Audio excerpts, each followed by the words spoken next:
সারাটা দিনের পারিশ্রমিক নিয়ে বাড়ি ফিরছিলাম, এটা কি হলো আমার সাথে? কোন মুখে বউ বাচ্চার সামনে গিয়ে দাঁড়াবো? হায় সৃষ্টিকর্তা, এ তোমার কেমন বিচার গরিবের উপরে? এ তোমার কেমন বিচার?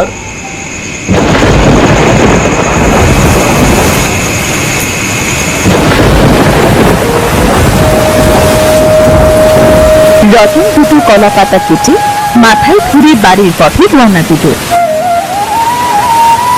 ওইদিকে রুবা বৃষ্টি পড়তে দেখে বাড়িতে অস্থির হয়ে পড়ল।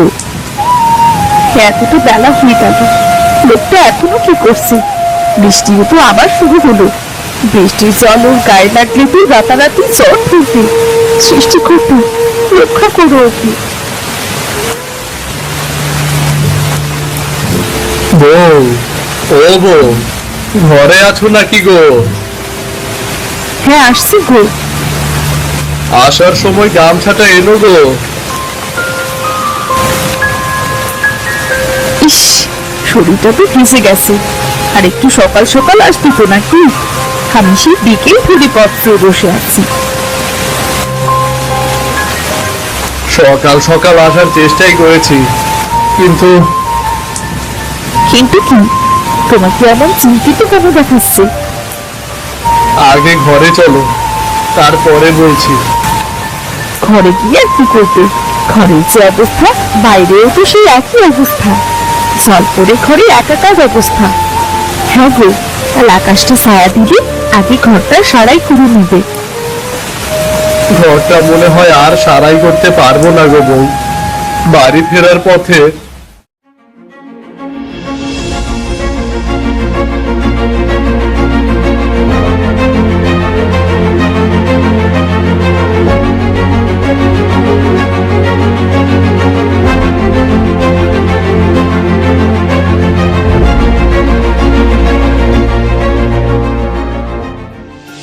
খেদো না গো, তুমি যে প্রাণটা নিয়ে ফিরে এসেছো, এর থেকে বড় পাওয়ার আমার কাছে আর কি হতে পারে? ওই দেখি দেখি কোথায় হাতটা কেটে গেছে। আমি আমার জীবনের কাছে বড্ড পরাজিত গো, বড্ড পরাজিত। তোমাদের জীবনে কিছুই দিতে পারলাম না আমি। তোমার মতো একজন সহজ সরল মানুষকে জীবন সঙ্গী হিসেবে পেয়েছি, এর থেকে বড় পাওয়ার কি হতে পারে? হ্যাঁ, তো চিন্তা করো না তো, দেখবি সব ঠিক হয়ে যাবে। অভাবের সংসারে আর কি ঠিক হবে? খাবারের কথা বাদই দিলাম, থাকার মতো জায়গাটুকু তো নেই। জল পড়ছে না, চুপটি করে ওখানে বসে, আমি তোমাকে খাইয়ে দিচ্ছি। মাটির পুকুর থেকে কলমি শাক তুলে এনেছিলাম।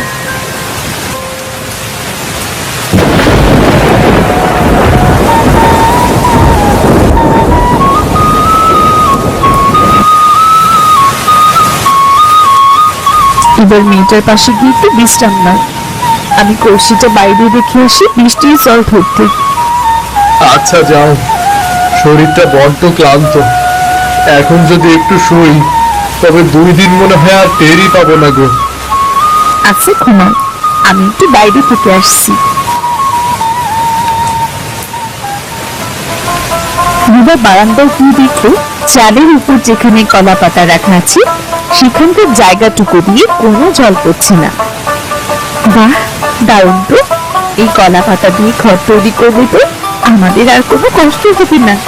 ওগো ওগো, শুনছো? একটু বাইরে এসো। আমাকে শুতে বলে আবার কেন ডাকছে? কি গো, এসো।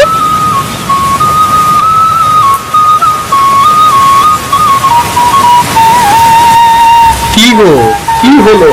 বাইরে থেকে এমন চিৎকার করছো কেন?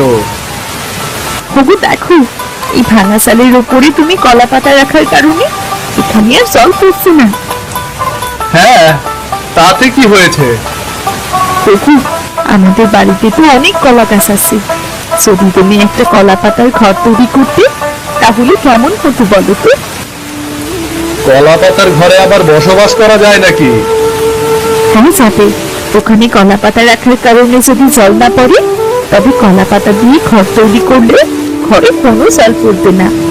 ওগো, তুমি আমার কথা শুনে দেখো না, কলা পাতা দিয়ে একটা ঘর তুমি তৈরি করে দেখো না।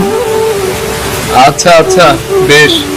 কাল যদি বৃষ্টি কম হয় আর আকাশটা ছায়া দেয়, তবে কালই আমি কলা পাতা দিয়ে ঘরের কাজটা শুরু করব।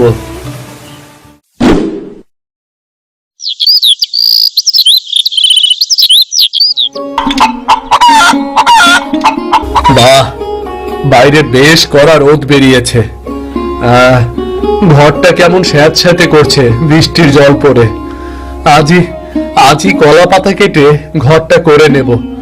অন্তত বইয়ের এই ইচ্ছাটা তো পূরণ করি।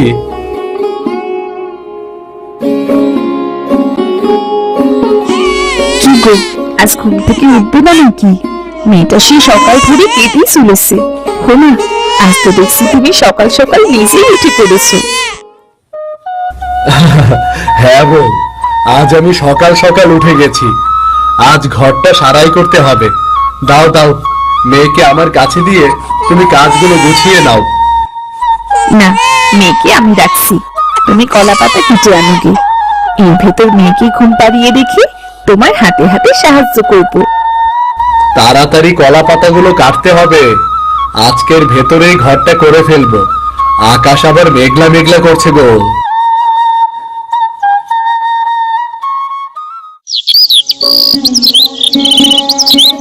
রতন কলা পাতা কেটে বাড়ি এনে একে একে কলা পাতা দিয়ে বাড়িটা সুন্দর করে ছেয়ে ফেললো।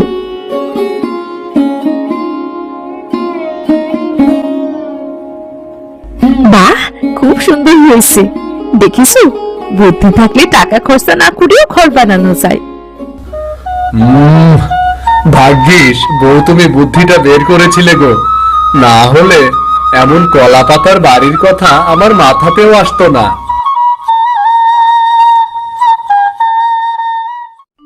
বউ, দুপুর গড়িয়ে গেল, চারদিকে অন্ধকার নেমে এসেছে। পেটেও বড্ড খিদে। চারটে খেতে দিবে নাকি গো? হ্যাঁ, রান্না তো বসিয়ে এলাম। আজ তোমার জন্য খিচুড়ি রান্না করেছি, সাথে মুরগির মাংস। ওমা, মাংস আবার কোথায় পেলে গো? কেন, আমাদের বড় মোরগটা রান্না করেছি গো। তুমি তো মাংস খিচুড়ি খেতে খুব পছন্দ করো, এই জন্যই তোমাকে না বলে আজ চমকে দিলাম। এজন্য আমিও কেমন খিচুড়ি খিচুড়ি গন্ধ পাচ্ছিলাম। যাক, অনেকদিন পরে আজ পেট ভরে চারটে খাওয়া যাবে গো। তুমি গোসলটা সেরে এসো, আমি একটু পরেই তোমাকে খাবার দিচ্ছি।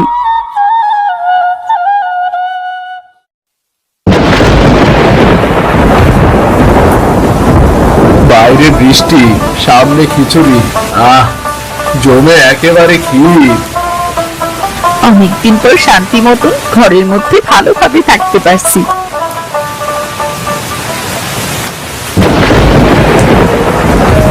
হায় হায়, এবার কোথায় গিয়ে ঠাই নেব গো গিন্নি?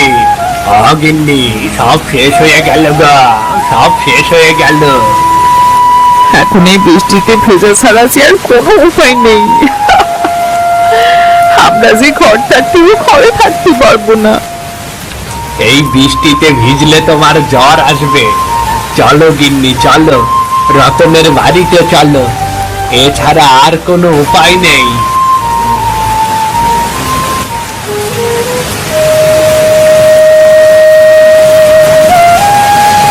রতন, ওরে রতন, কোথায় গেলি রে?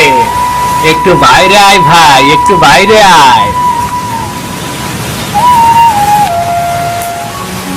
আরে রঘুদা, বাইরে বৃষ্টিতে ভিজছো কেন?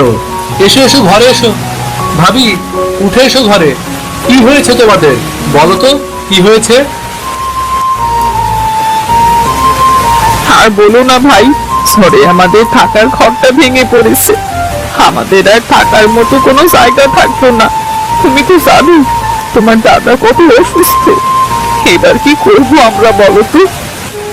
সব কথা পরে শুনবো দিদি, আগে ঘরে এসো, ভেজে কাপড়টা পাল্টে নাও।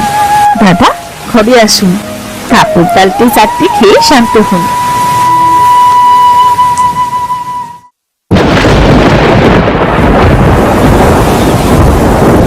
হ্যাঁ রে রতন, তোর বাড়িটা কিন্তু বেশ মজবুত আর সুন্দর হয়েছে দেখতে। কলা পাতার বাড়ি এর আগে কিন্তু আমি দেখিনি। হ্যাঁ গো, ঘরের ভেতরটা কত সুন্দর লাগছে দেখছি। তা ভাই, এই বাড়িটা করতে কত খরচ হলো? কোনো খরচ না গো ভাবি, কোনো খরচ না। বিনা খরচে কলা পাতার বাড়ি করেছি। তাহলে শোনো,